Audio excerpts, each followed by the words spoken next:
Welcome, everybody. We're so glad that you are here. We're just giving a minute or so for people to come in.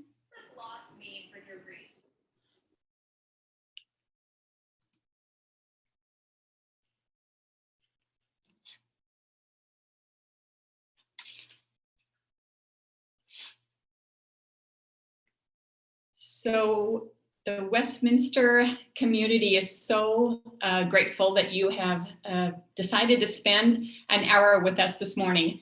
Of course, normally we would be trying to warm up in front of Converse, ready to move our feet as a way of solidarity in the movement for equity in our country. Because of the increasing concerns of community safety from the recent incidents and threats of political uprisings leading to the January 20th inauguration of our new president, we decided that we would do a rally. We did not want to stop the rally, but we wanted to be safe and be able to share important thoughts about Dr. King's work and legacy, and especially in relation to our sociopolitical climate right now. To start off with, I would like to acknowledge that we are on Utah's indigenous populations land, the Goshute, the Diné, Navajo, Paiute, Shoshone, and Ute people. I ask you to join me in acknowledging these communities, their elders, both past and present, as well as future generations. We acknowledge their stewardship of Utah's lands through many generations. We have sign language interpreters available for this event that you can see at the top of the screen. I wanted to start by saying how this march and rally has been a learning event for my family and me throughout the years. It was a no choice event for my children to march, and I want to follow Osheta Moore's ideas of saying, I'm sorry, I'm listening and learning as a white person, part of this work. I have learned a lot this last year, and I appreciate Martin Luther King's words of the white moderate is the one that is the most dangerous in the work, that we need to continue as white people to follow the lead of our BIPOC community to help dismantle the system that we created, sustain, and would prop up. So I have a lot of hope that as we move forward, we will realize that this is maybe not the tomb, but the womb, as Valerie Kaur said. And our America is not dead, but maybe it's waiting to be born. So I want to introduce our Chief Diversity Officer, Tamara Stevenson. She will be giving some remarks, and following her remarks, we will have Dr. Beth Dopkin, our president of Westminster College, will share some remarks. And then we will have a student performer, and our student performer is Sam Paredes, and they are a junior, a writer and composer.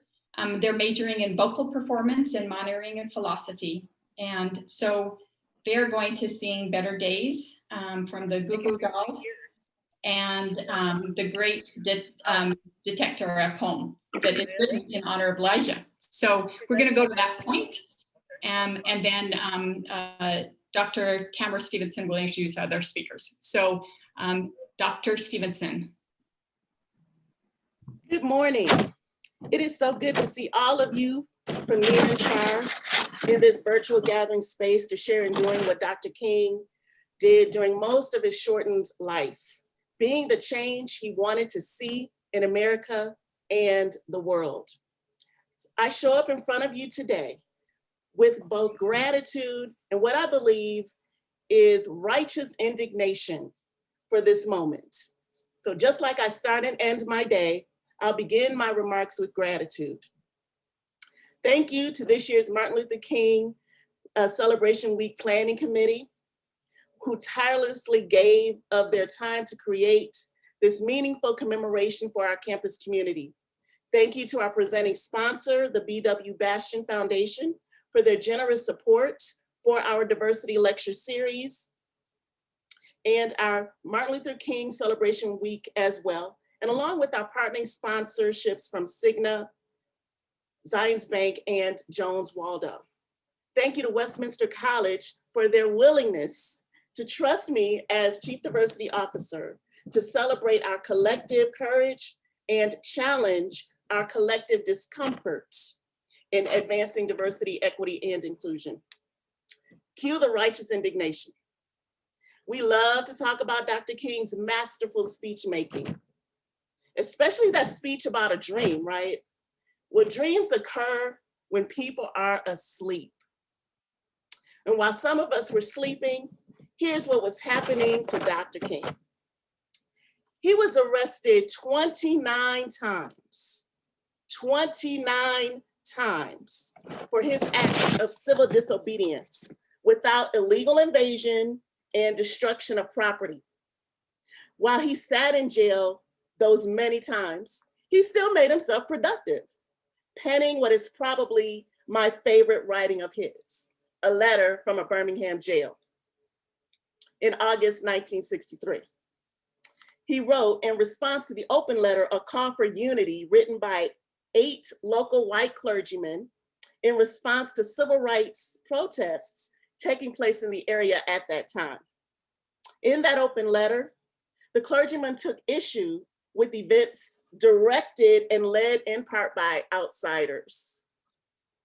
And they urged activists to engage in local negotiations and to use the courts if rights were being denied rather than protest. It is assumed that the term outsider was a thinly veiled reference to Dr. King. Well, Dr. King's Birmingham jail letter argued that direct action was necessary to protest unjust laws. I repeat, unjust laws. Compare those calls to unity, healing, and judicial pathways to equality more than 50 years ago with similar calls today following the January 6th insurrection on the US Capitol in Washington, DC during the congressional count of electoral votes from the November 2020 presidential election. So unlike many of those who tried to justify their actions, hide away from the public eye, or deny their involvement altogether out of fear of arrest, Dr. King did not run away from law enforcement when engaging in civil disobedience. There was no need for family or social media, if social media had existed at that time, to expose his whereabouts. He was accountable for his actions. He knew that any and every call for justice and racial healing requires responsibility. No healing can happen without accountability.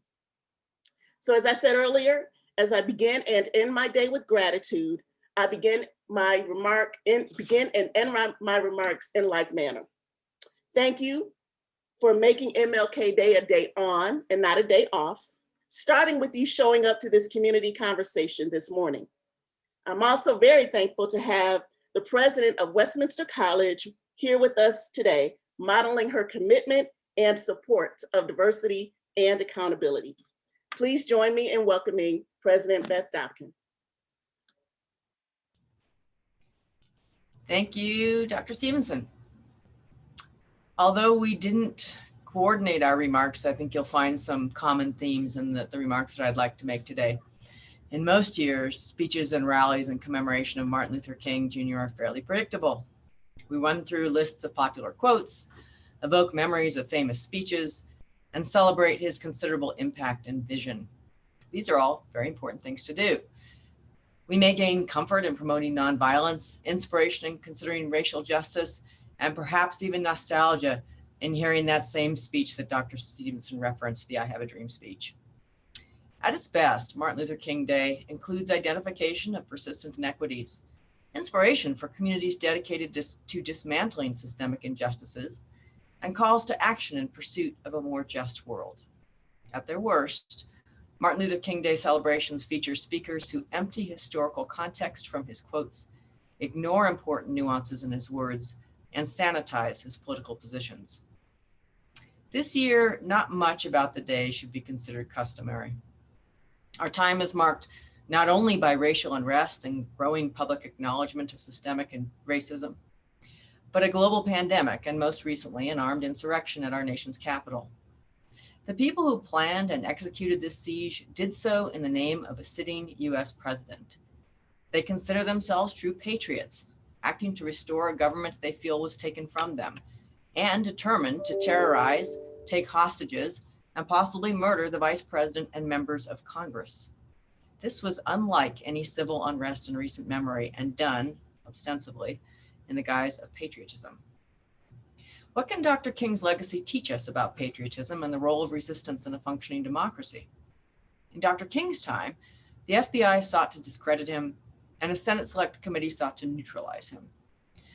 Understanding Dr. King's legacy means knowing about the charges of subversion and subsequent FBI surveillance in response to his civil rights activism, his alleged connections to communism, and his condemnation of US participation in the Vietnam War. He was a harsh critic of government and corporate institutions. He was a protester and an instigator. He inspired others to action. But he is separated by last week's so-called protesters by more than his tactics. Like his politics or not, he exemplifies the American patriot. Today, in honoring Dr. King, it's the perfect day to spend a few minutes affirming what true patriotism must look like. Michael Eric Dyson wrote in 2006 that King was one of the greatest patriots this nation has produced. Dyson explains, there's a thin line between patriotism and nationalism. King never confused a healthy patriotism with a myopic nationalism that often wrapped ethnic bigotry and racial terror in a flag and around a cross. I don't agree with everything that Dr. King said or did. I'm not sure that I share all of his views about economics, and I don't support all of his teachings on the role of women. But there are three fundamental principles of patriotism that Dr. King's words and deeds exemplify for us. First is the commitment to the principles of democracy, such as the fundamental worth of all people. Second is the search for truth, often imperfect and uncertain, but pursued with a shared understanding of what constitutes evidence and which requires dissent, debate, and engagement across differences. Third is pursuit of that more perfect union, motivated by love of country rather than hatred of people. Let us affirm and hold strong this understanding of patriotism. Dr. King gave his life defending our country's best side against its worst. Let us live our own lives committed to democracy's best side, searching for truth and acting with love to meet the challenges of our time. Thank you.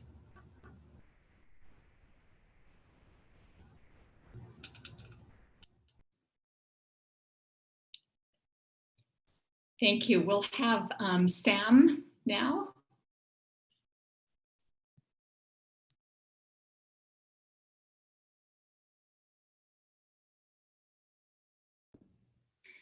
Hello, my name is Samantha Paredes. I have been invited to participate here. Excuse me, it looks a little dark in here. I was trying to find a better spot to do this. Let me see if I can just, that might be better. Okay, can you all see me a little bit better now? Awesome. Okay, so what I was planning on doing today is that I have, I don't know if any of you have seen this film. I haven't actually seen the whole film, but it was written, directed, and Charlie Chaplin starred in it. And this is the final speech from the movie The Great Dictator that he wrote back in 1940. That was it was a satire about what was going on in Germany at the time and about like Hitler's rise to power. And so what happens is that this is the text of He plays the Jewish barber here who has been mistaken for this dictator called Hinkle, who is basically supposed to be Hitler, which is very interesting because Charlie Chaplin and Hitler were looked so similar back in 1940 that they may have been mistaken for each other. And so that's kind of where all of this came from. But yeah, I'm going to basically just perform it for you now. So here you go. I'm sorry, but I don't want to be an emperor. That's not my business. I don't want to rule or conquer anyone. I should like to help everyone if possible. Jew, Gentile, Black man, white. We all want to help everyone. We all want to help one another. Human beings are like that. We want to live by each other's happiness, not by each other's misery. We don't want to hate and despise one another. In this world, there is room for everyone, and the good earth is free and beautiful and can provide for everyone. The way of life can be wonderful, but we have lost the way. Greed has poisoned men's souls, has barricaded the world with hate, has goose-stepped us into misery and bloodshed. We have developed speed, but we have shut ourselves in. Machinery that gives abundance has left us in want. We think too much and feel too little. More than machinery, we need humanity. More than cleverness, we need kindness and gentleness. Without these qualities, life will be violent and all will be lost. The airplane and the radio have brought us closer together. The very nature of these inventions cries out for the goodness in men, cries out for universal brotherhood, for the unity of us all.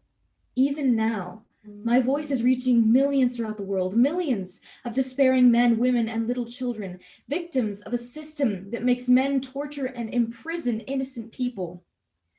To those who can hear me, I say, do not despair. The misery that is now upon us is but the passing of greed, the bitterness of men who fear the way of human progress. The hate of men will pass, and dictators die, and the power they took from the people will return to the people. And so long as men die, liberty will never perish. Soldiers, don't give yourselves to brutes, men who despise you, enslave you, who regiment your lives, tell you what to do, what to think, and what to feel. You are not machines. Don't give yourselves to these unnatural men with machine minds and machine hearts, because you are not machines. You are not cattle, you are men. You have a love of humanity in your hearts. You don't hate, only the unloved hate, the unloved and the unnatural.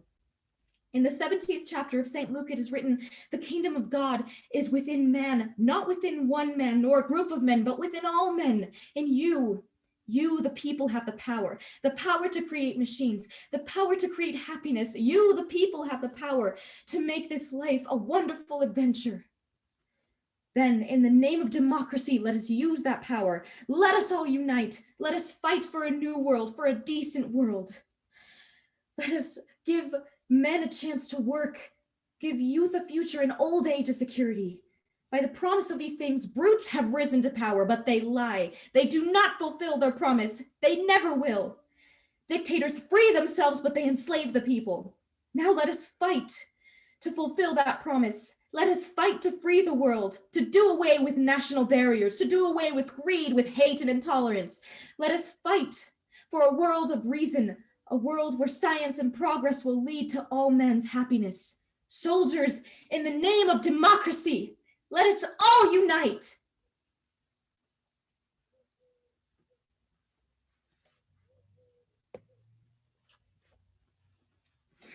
Thank you. Yeah, I really love that speech, and I think just the amazing part of it being, and I think it is somewhat sad that the words are still as relevant today as they were back then, but that always manages to be uplifting to me. The second piece that I have is that I'm just going to sing the song Better Days by the Goo Goo Dolls, and I just feel like this song is very inspiring and uplifting, and it's always my go-to when I need to be reminded of the goodness of humanity. So.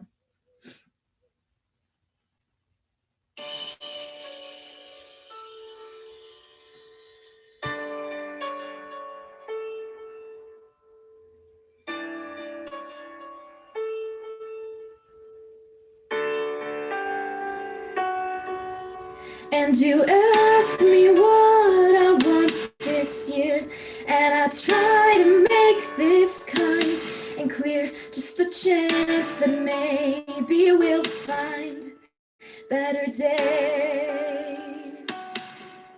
'Cause I don't need boxes wrapped in strings or designer love and empty things, just the chance that maybe we'll find better days. So take these words and sing out loud, 'cause everyone is forgiven now. 'Cause tonight's the night the world begins again.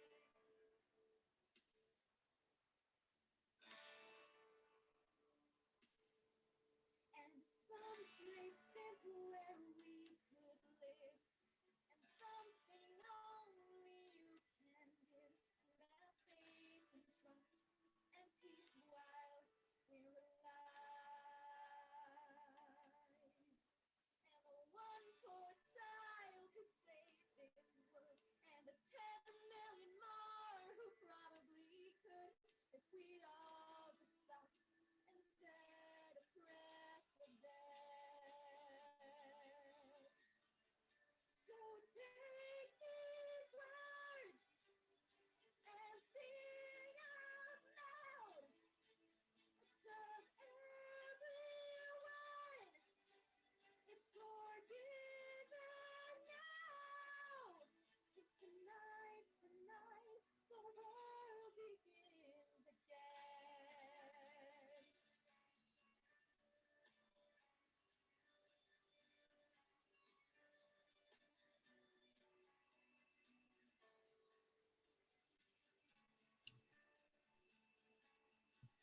I wish everyone Okay. was home tonight and somehow stop this endless fight. 'Cause the chance that maybe we'll find better days.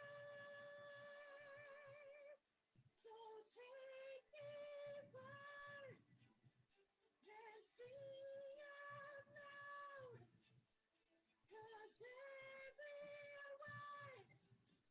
is forgiven now. 'Cause tonight's the night the world begins again.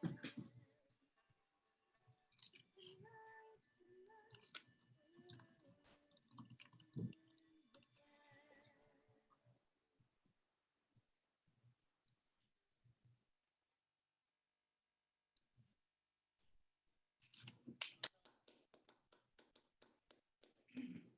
Thank you so much, Samantha. It's amazing inspiration, the speech and the song. I'm so grateful to you. I'm grateful to Dr. Stevenson and to Dr. Dopkin for their inspiring words. For you to come and share your heart like that is so meaningful, and I'm very grateful to you for that. I know it's really hard to perform when you don't have the audience right there, and so for you to be brave and do this shows so much about who you are and your intelligence and your compassion. And so we're so grateful to have you on campus, and thank you again for your willingness to do this today. At this point, we would be marching. And instead of marching, we have amazing community conversation that is planned with some of our community members that I am really looking forward to. So at this point, we're going to have our panelists. Our first is our ASW president, student body president. I got to have Obaid in my class when he was a first year student. He's amazing in many ways. We have Eileen Chanza Torres. She is English faculty. She is an amazing support to so many students on campus. She helps push thinking in really important ways. We have Catherine Julian, our history faculty, who's also part of our panel, and Westminster College President Beth Duckman. Our moderator will be Dr. Cameron Stevenson, and I'm going to turn the time over to her now and to do an introduction clip. Thank you, Dr. Marilee Coles-Ritchie, for your awesome emceeing. It was amazing, and thank you for starting us off. And you're absolutely right. At this time, we would have been marching, and this would have been a wonderful day for it. Sometimes the weather prevents us from participating, but other reasons prevent us from participating this year, unfortunately. But I'm so thankful for this virtual space to be able to still celebrate and think about Dr. King's work and legacy in our lives and in the world today. And I'd like to begin the conversation with a video clip. This clip is called "The Other America." And this was a speech that Dr. King gave in 1967 at Stanford University. We're just gonna watch a very short portion of it. And then after that, we'll come back and I have an opening question for the panel. And I'll just ask the opening question now for all of us to consider. Dr. King delivered this speech again 54 years ago. Does the notion of an other America or two Americas still exist today? Again, 54 years ago, Dr. King gave this speech. Does the notion of an other America or two Americas still exist today? Why or why not? So here we go with the clip. Thanks for your patience as we are working with technology.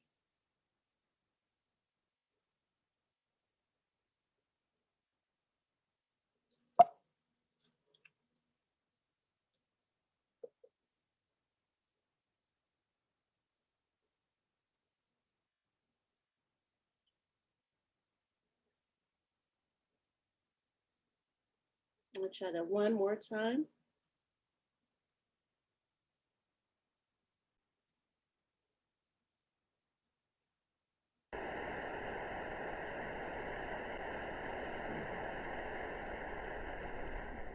Dean Napier, Mr. Bell, members of the faculty and members of the student body of this great institution of learning, ladies and gentlemen.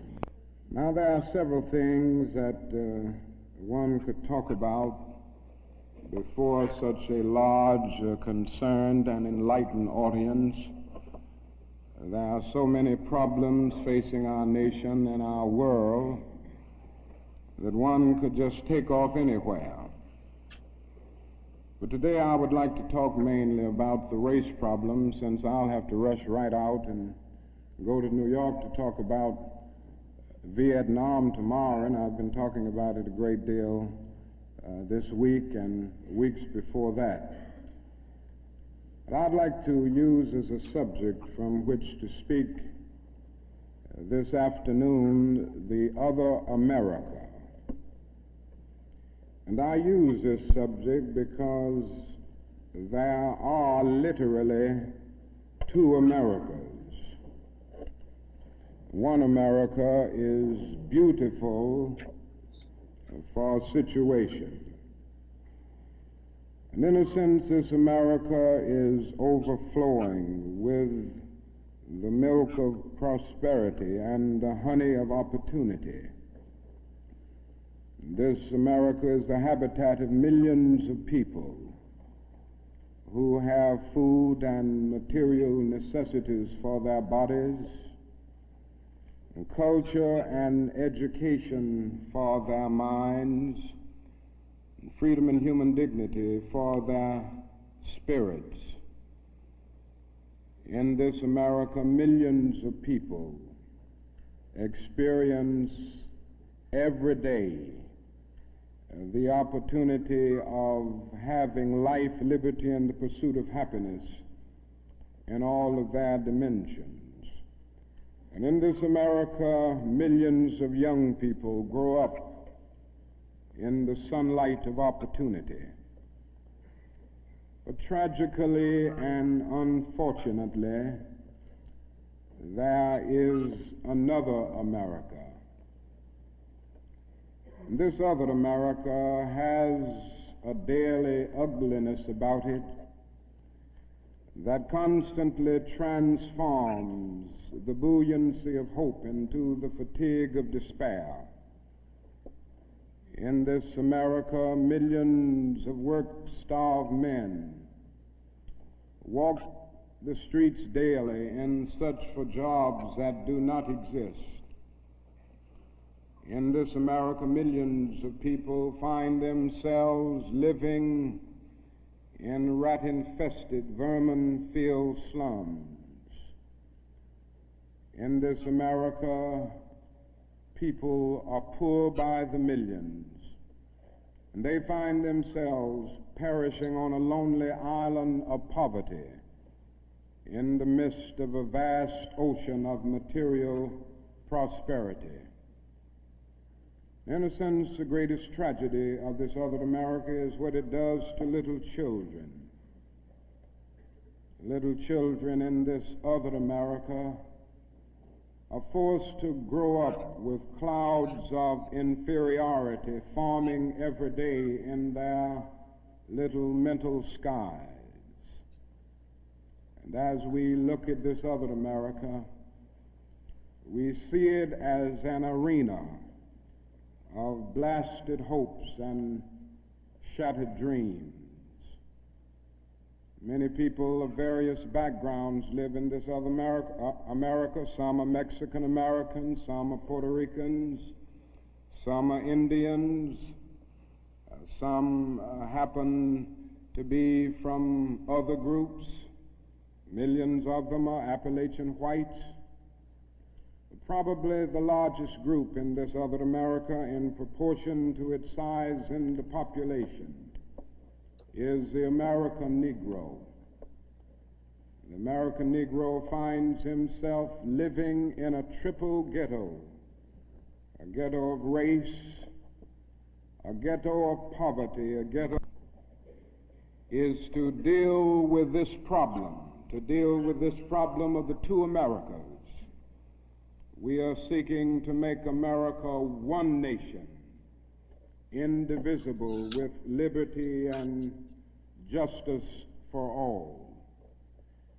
Now let me say that the struggle for civil rights, or the struggle to make these two Americas one America, is much more difficult today than it was 5 or 10 years ago.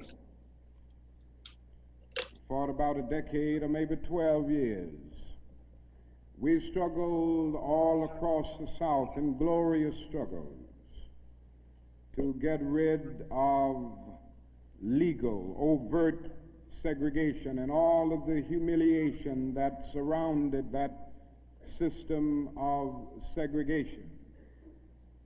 In a sense, this was a struggle for decency.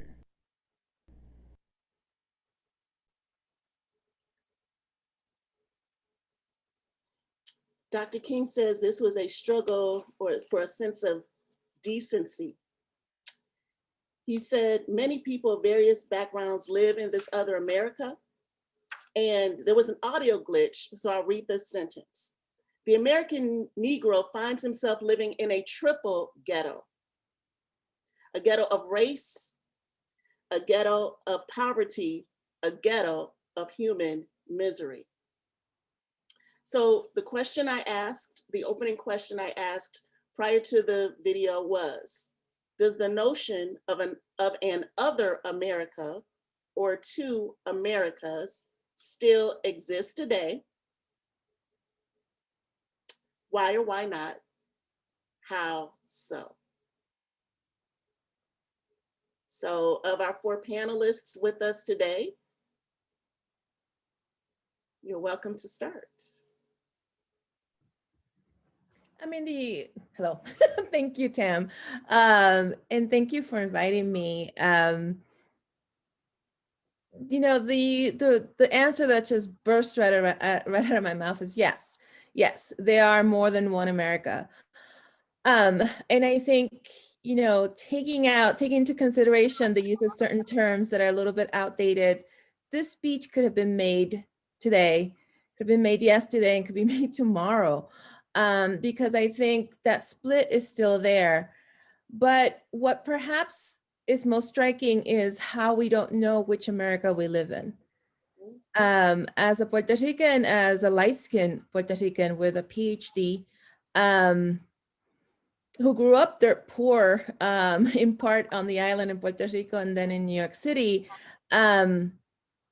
it's so easy to imagine and to bend our reality to the point to describe the America that we live in, right? And I think that many of us live in the America that is not full of that milk and honey that Dr. King speaks of. And I think that that's part of the struggle. What we saw on January 6th, which by the way is Three Kings Day, and for some of us it's an important holiday, religious holiday. In Puerto Rico, for sure it is, right? And it's the day that the three kings visited baby Jesus and brought gifts. And what happened on the Capitol was a rejection of the idea of gifting ourselves unity.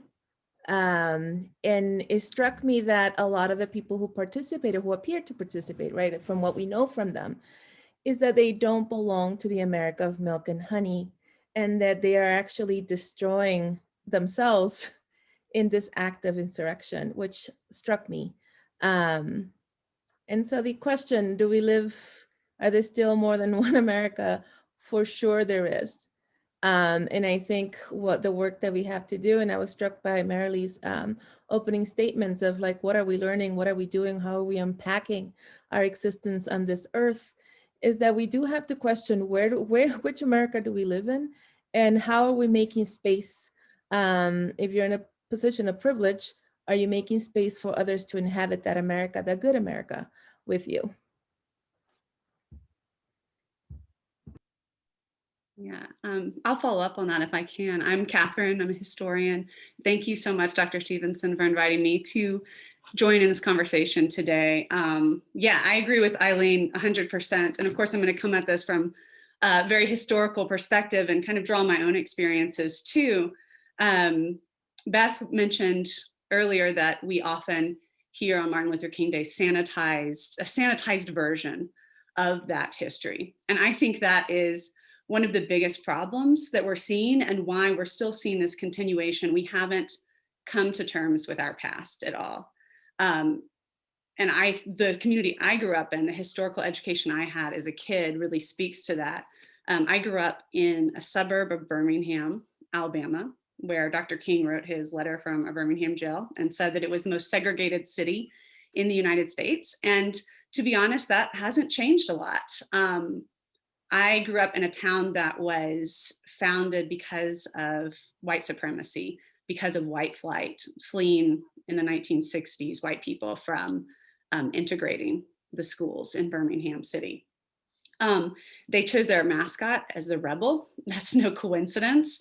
And the history that I learned at this affluent school, which was primarily white, just glossed over all of this. We had this very kind of sanitized version of civil rights, and Dr. King, we didn't talk about him being a radical organizer. We didn't talk about the fact that he fought white supremacy, militarism, capitalism, that justice was always prioritized over order for Dr. King. We didn't talk about those things. We just had civil rights and then everything was equal. It was fine. That was our history. We didn't even engage in these still vibrant and living communities of civil rights organizers who live in Birmingham. We didn't go to the Civil Rights Museum. It was crazy. So I kind of see that too as being a cause of this disconnect, the racial and economic injustices, of course, but the fact that we also have two different histories. And Black people and Indigenous people and people of color don't have the privilege of this kind of collective forgetting. They live with history every day and the consequences of enslavement and genocide. And these things that I think as a white community, we kind of have the privilege of forgetting, because it's uncomfortable to address those subjects. And so I think that's another thing we have to really think about going forward. If we do want any kind of unity ever, if we want some sort of one America or a more just America, is that we'd have to invest in history curriculum. We have to invest in Black instructors, people of color who are teaching history. We have to give them voice and agency, I think, to join this conversation and to really kind of enrich the historical education we're getting. You've both, I suppose I'll jump in now because I'm supposed to. And you've given me a lot to think about in addition to the words of Dr. King. As a bit of personal history, without going into too much detail, I grew up in a relatively rural part of Northern California because of my father being blacklisted during the 50s in Los Angeles. So I was presented, I think, with a very different sort of take on history than Dr. Julian, and that's undoubtedly informed my perspectives today. And I take a sort of a broad social science perspective on the words of Dr. King. Certainly, there's plenty of division, and he artfully kind of wove together economic disparity as well as racial injustice in a pretty nuanced way, I think. It's pretty easy. I mean, I can easily say, yes, there are two Americans, but I think there are more than two. I mean, clearly some of the things that he mentioned have worsened when we talk about things like the economic divide between rich and poor in this country. And then, but the one thing I want to caution us about, and I kind of was listening for Dr. Chanzlatoris to see if intersectionality would come up at all, and you're talking about multiple identities. And certainly when we talk about two Americas, to me, there's a bit of a cautionary tone there. And the reason I say cautionary is because one of the ways that we make sure that things don't change is we put things always in binary opposition. So, I mean, that's even what happened with our own president in basically saying there are two sides to protests, right, back in Charlottesville and such. As long as we create two, then they cancel each other out and we don't move forward. So I think we have to really have more than two Americas. We have to have many Americas and find where the common threads are that can unite and move forward. Otherwise, we'll be locked forever in this binary opposition that says there's two sides, and both due to our principles of fairness and objectivity and such, those two will always be battling without finding the way to move ahead. So we have two Americas and more, and we need to find what the threads are that pull those together in order to move forward.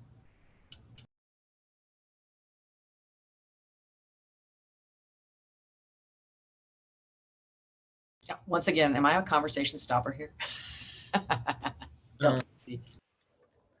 Hi everyone. Thank you so much, Dr. Tam, for allowing me to be in this space and to have this really humanizing conversation with people who deeply care about unity and also like all the good stuff about humanity. And I think like this notion of two Americas, I think, you know, as a person of color, I do think that it actually exists today. And to also echo, you know, President Dawkins saying in terms of how they were actually like more than two Americas, right? Like, I mean, I was born and raised in Kabul, Afghanistan, a place of war. We didn't actually have a lot of resources. You had to be either born in a super rich family to actually, you know, have the rest of your family to go to another country to live, right? Because that's not a place to live, right? Or you had to like win a lottery, right? Which was like extremely actually hard. And I think like when it comes to like, you know, when people start having these conversations about America, like they don't tell you that like there's the poor side of America, which is one America, right? Poverty, that lives in poverty.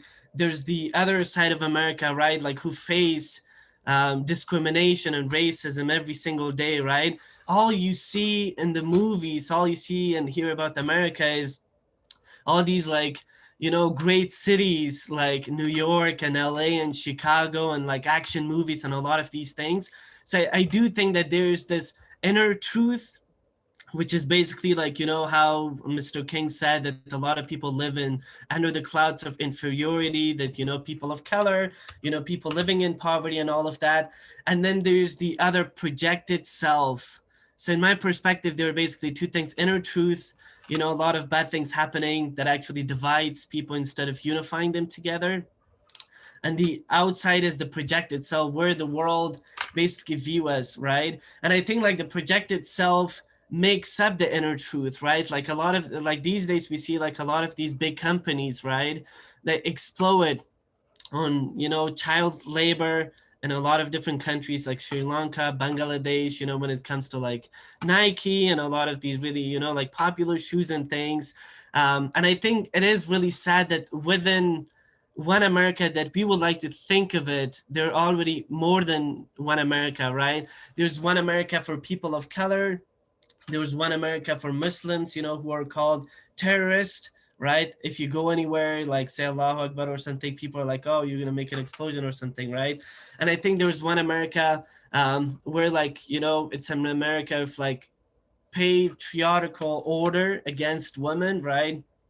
Who's like, you know, the women's rights are violated on a daily basis, human rights are violated. So I think there's so many Americas, and I hope you can find the bridge and make it more potent and powerful in terms of, you know, unifying people in this really difficult time, because the speech is still true today. So let's hope that it doesn't resonate in 100 years, and let's hope that, you know, the world is more unified than we found it to be. Thank you for your responses to that opening question. And it's almost as if we're coming full circle in the remaining moments we have left. In his speech, Dr. King talked about One Nation and quoted the phrase from, not the Declaration of Independence. I have to help myself remember where that phrase is. Indivisible with liberty and justice for all. One nation under God, indivisible with liberty and justice for all. So that took me to consider that in this follow-up question, the outgoing US presidential administration's theme was Make America Great Again. The incoming US presidential administration's theme is America United. Does this essentially mean the same thing, just different words? Is it semantics? Or is there really a distinction that both of these presidential leaders were seeking to make?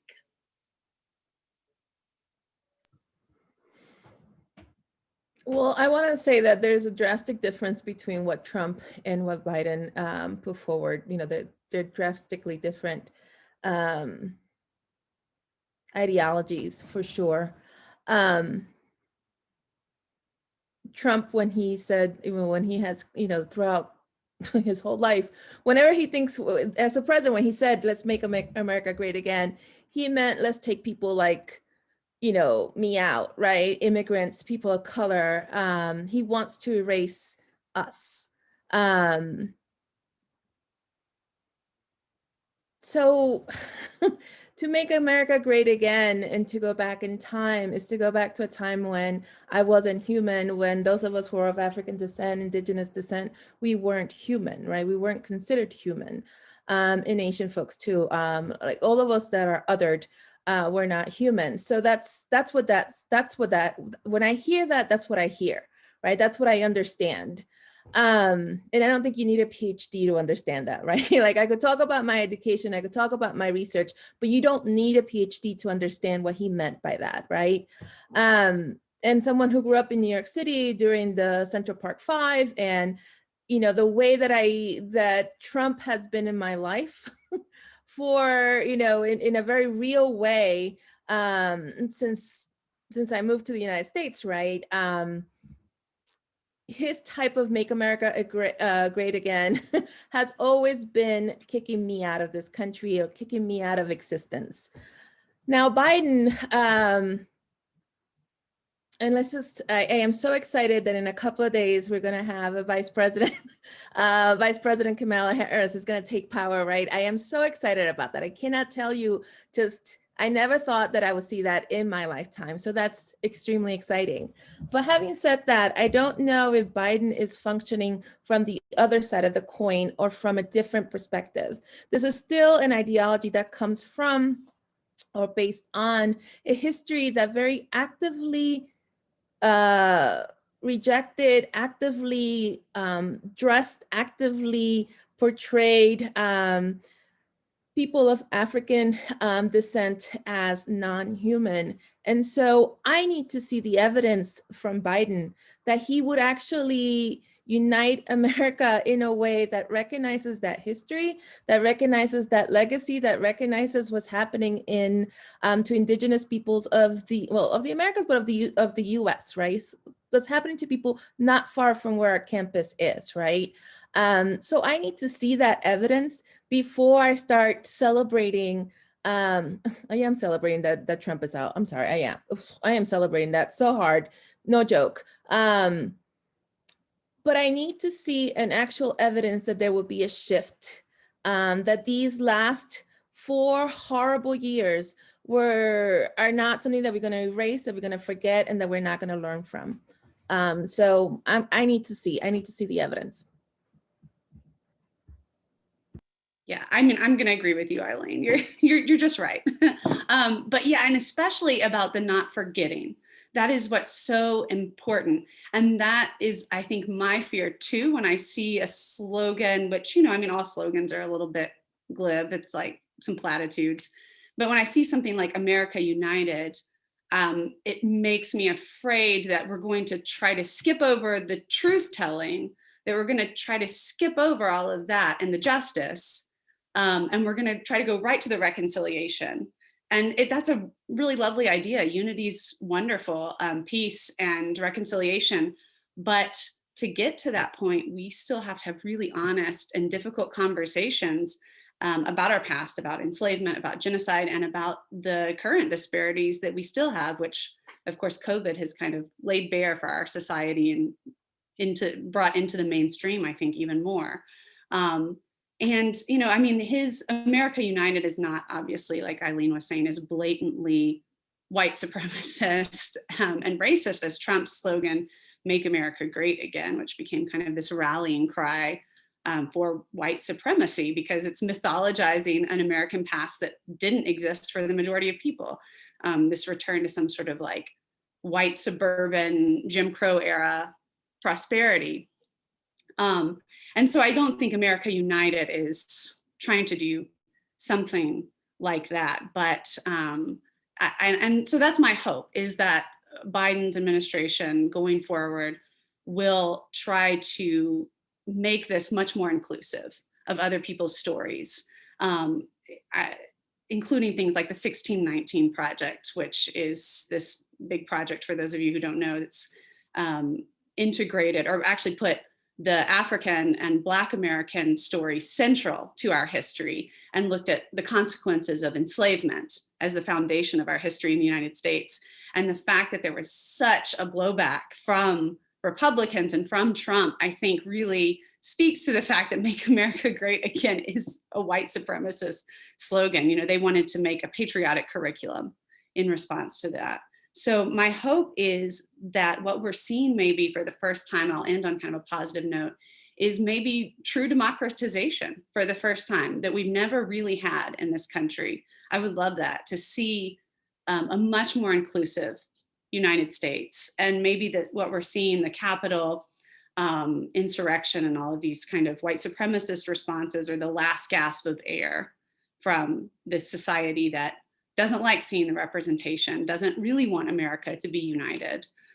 So I hope that we can kind of learn from the past, remember the past, talk about it, and create a very positive future.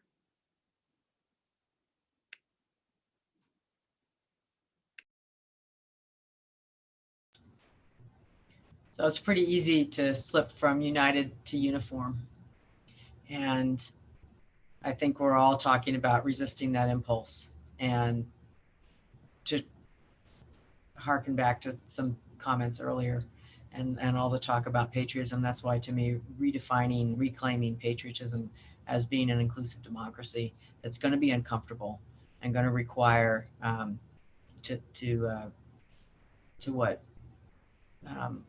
what we've just been talking about.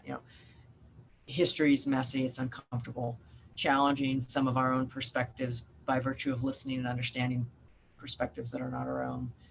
That's the kind of unity that we're going to have to build, and it's not easy, and it can't come. I'm just echoing what others have already said. It can't come by simply saying, okay, time to move on and we're all going to be happy together. It doesn't work that way, just like colorblind doesn't work that way. It isn't inclusive, and it doesn't acknowledge the past that's determining the present.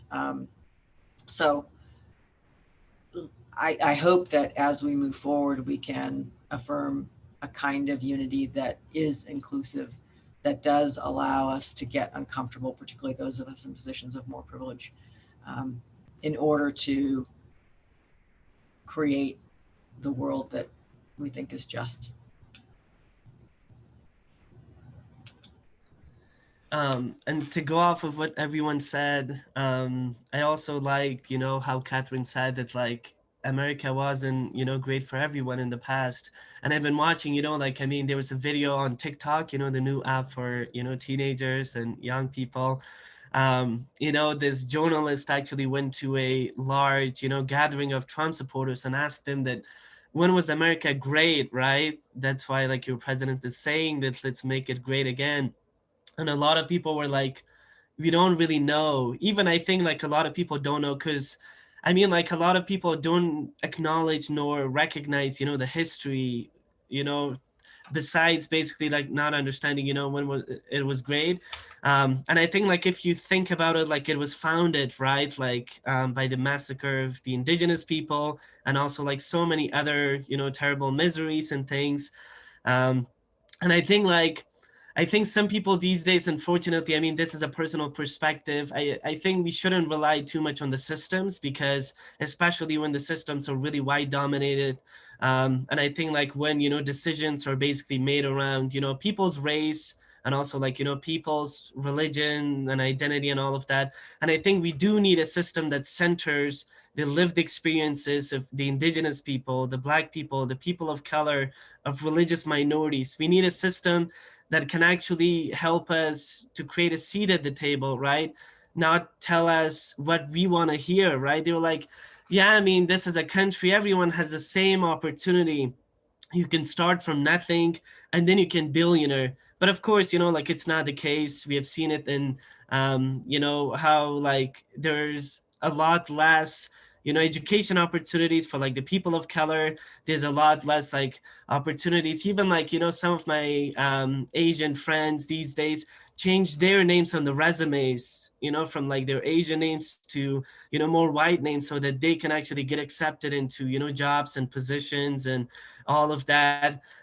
So I think we do definitely need, of course, conversations that center those experiences. And I think like we do have to, give everyone a seat at the table to speak for themselves, because I'm absolutely positive that so many people like Mr. King, have the ability to speak up, for human rights, have so much potential. A lot of people of color, we just need to, give them a seat at the table to speak for themselves, and also support them in as many ways as we can, so that they're valued and they're treated as humans.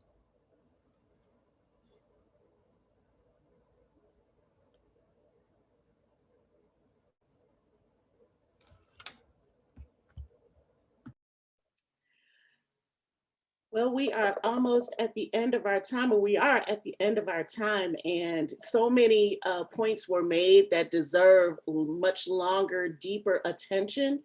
And I hope that your time today at our community conversation has sparked that curiosity, has sparked that interest, has sparked a little anger that would, righteous indignation, if you will, to just explore a little bit more. Today is, as we celebrate MLK Day, I'm going to just share a couple of closing remarks of our upcoming events here at the college. And when Obaid was talking about everyone needing a seat at the table, it made me think about one of my absolute favorite people, Shirley Chisholm, an African-American woman, was the first to run for president of the United States back in the 60s, before I was born. And what she says is, if they don't give you a seat at the table, bring a folding chair. So for me, that just says, all right, I'm gonna make the space for myself, because if we continue to wait for everybody else to feel good about me being there, I won't ever get there. So again, if they don't give you a seat at the table, bring a folding chair. I would like to continue to give just so much gratitude to all of you for being with us today, for the planning committee, for the panelists, Obaid Barakzai, and I know I mispronounced that last name, please forgive me, I'll keep practicing.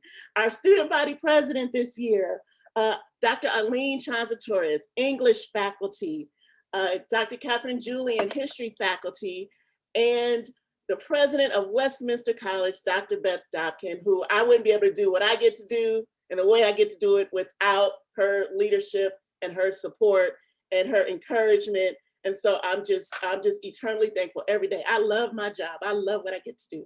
Special shout out to Dr. Marilee Coles-Ritchie, who has been a dear friend and supporter from day one since I have been at Westminster College. And just to be able to be in this space today, I'm just enamored and delighted and thankful. I'd like to just share really quickly our event coming up this Thursday, January 21st, starting at 5:30 p.m. Mountain Time.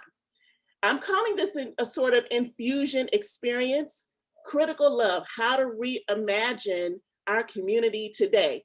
Our GPS, Global Peace and Spirituality Director, Jan Saeed, is going to be hosting this event along with the Office of Diversity, Equity, and Inclusion. There's limited capacity, so registration is required. This is going to be an amazing experience with Dr. Yolanda Sealy-Ruiz and Dr. Angela Costa from Teachers College at Columbia University. So please go ahead and register for that as soon as possible so that you can make sure you have your space, your spot available.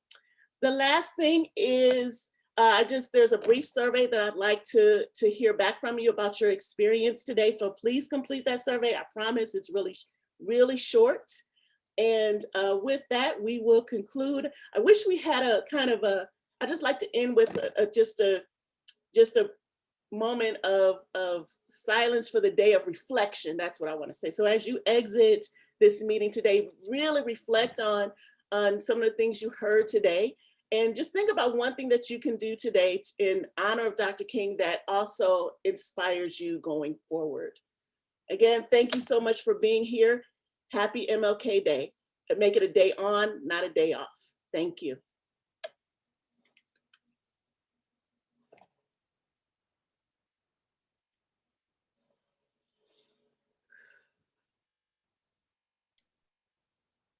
Beth, are you still there? I am. Thank you for